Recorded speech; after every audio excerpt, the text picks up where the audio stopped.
Welcome back, everybody. All right, so let's go ahead and let's model something new. So what I'm going to do is I'm going to start a new file and tab into edit mode.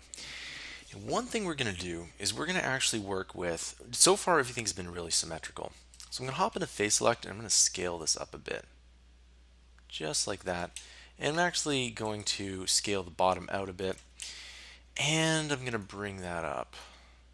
Now, once you've done that here, you realize that the top is a bit too much. Now, the best designers actually only work with subtleties here. Now, as you can see, if I take a look, at one of these angles here, it's really, if I push S to scale out, and roughly that is straight, again, roughly. Real good designers don't do something like this. Real good designers, if this is straight, they just kind of move it just a little bit off like that. It doesn't, maybe even a little bit more. But they, what good designers do is they work with subtlety. Subtlety is definitely to their advantage. Now here, we are actually going to add in the legs here. In order to do that, we're going to do the exact same thing we've always been doing. We're going to just loop cut, just like that. Loop cut again. Doesn't really matter where it is, more like that. Loop cut like that, and loop cut like that. Okay, hop into face select mode, and what will be interesting about this, by the way, and if you are actually trying to 3D print this out, you're going to see actually what happens here. I'm just going to move this out here. Okay, now I'm actually going to be doing several things in this step here. And there we go. We have like a cool little nightstand here. Now I'm actually going to undo that here. And the reason is I'm actually going to add in kind of like a drawer. Now, oftentimes when you're doing computers, anything within computer design, you don't necessarily need to be super realistic with it.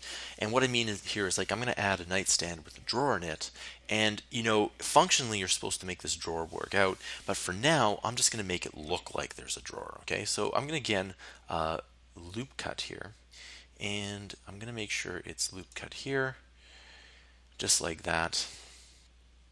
All right, and then what I'm going to do in here is loop cut again. I'm going to make sure it's in here, and I'm going to just do that. And if I really wanted to, I could loop cut along this way here, and actually I am going to do that. I'm going to loop cut here, and I'm going to loop cut like that. And simple is always the best, in my opinion, so we're just going to actually extrude that a bit. And you can see that it's actually extruded up a bit. We want to make that move out here. And you can see that this is at an angle, so we're just actually going to rotate. We're going to rotate that along the x-axis, something that's a little more straight. Okay. And if we really wanted to, we could subdivide it there. But there we go. We have some kind of we have some kind of handle there. Again, simple. And I'm just going to go ahead. I'm going to extrude these out. And there we go. We have a simple nightstand here. Now, first things first, I'm going to save this. All right, and I'm going to save this, of course, as P8. Simple enough. And I'm going to go save as Blender file. And in the next tutorial, we're going to talk a little bit more about complementing the angles within the project here. I'll see you guys in the next tutorial.